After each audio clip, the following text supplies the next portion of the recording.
Hello అండి అందరికీ. ఈరోజు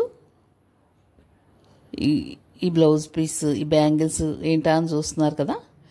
మా నైబర్ అడిగారండి, ఎవరో ఎవరో వస్తారు, మా రిలేటివ్ ఒక ఆవిడకి బొట్టు పెట్టి పెట్టాలి, మీరు కొంచెం వెరైటీగా చేస్తారు కదా, చేసి పెట్టమని అడిగితే కూర్చున్నానండి. మరి ఇది చేస్తూ మనం వీడియోలోకి వెళ్ళిపోదామా. ఈరోజు ఏంటంటే, మన పిల్లలకి పెళ్ళిళ్ళు చేసిన తర్వాత, పిల్లలంటే అబ్బాయిలు పెళ్ళిళ్ళు చేసిన తర్వాత వాళ్ళు బయట ఉంటాము అంటే ఒప్పుకోవచ్చా, ఇంట్లోనే మనతో ఉండమని అడగాల. వాళ్ళకి ఇష్టమైతే ఉండొచ్చు, మనకు తగ్గట్టుంటే ఉండొచ్చు.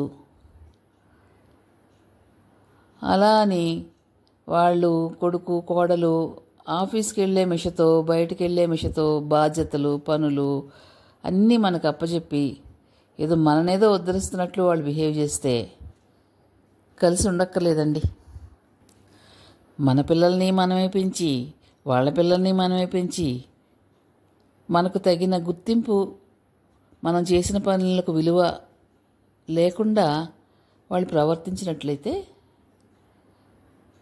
వాళ్ళకి ఇష్టం వచ్చినట్లు వాళ్ళు బయటకు వెళ్తామంటే ఓకే.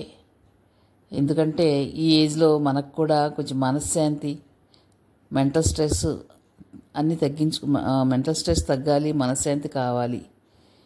ఏదో మొహమాటానికి పోయి అందరి కోసం మేము కలిసి ఉన్నాము అని ముద్ర వేయించుకోవటం కోసం ఎలాగోలా అడ్జస్ట్ అవ్వాల్సిన పనే లేదు. మన వీక్నెస్ ఏంటంటే, మనం మనవల మీద బాగా ప్రేమ పెంచుకుంటాం.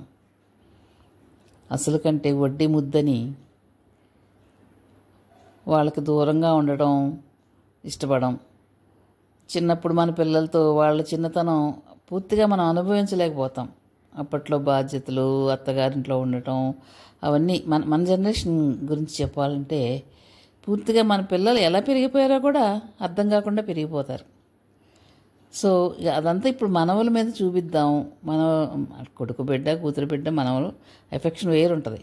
కానీ ఇప్పుడు కొంచెం ఇంకా ఎఫెక్షన్ ఎక్కువైపోయి వాళ్ళని మనం వదలలేక మన దగ్గరే మనం బాగా గారంగా చూసుకుందాం, వాళ్ళకి కావాల్సినవన్నీ అమర్చి పెడదాం అన్న రీతిలో వాళ్ళు వదిలి వెళ్ళినా మనం చూసుకుంటూ ఉంటాం. ఈ అవకాశంతో ఏంటంటే పూర్తి బాధ్యత మన మీద వదిలేసేసి వెళ్ళిపోతూ ఉంటారు.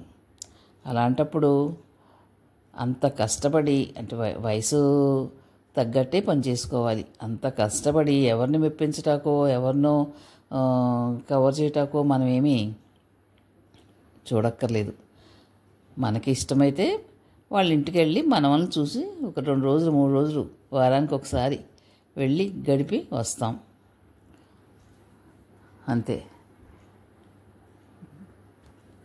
దీనికోసం మనం కూడా స్ట్రాంగ్గా ఉండాలి, మరి ఉండగలగాలి. ఇదంతా ప్రాబ్లం ఉన్న ఫ్యామిలీకి కోసం చెప్తున్నానండి. ప్రాబ్లమ్స్ ఏమీ లేకుండా అడ్జస్ట్ అయ్యి ఒకరికొకళ్ళు ఉండగలిగితే చాలా హ్యాపీ.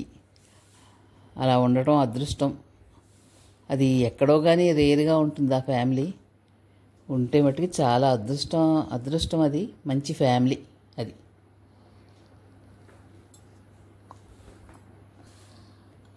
అమ్మ నాన్న ఈ ఏజ్లో కూడా మనకి హెల్ప్ చేస్తున్నారు అంటే అది పెద్ద వరం మనకి అని పిల్లలు కూడా అనుకోవాలండి.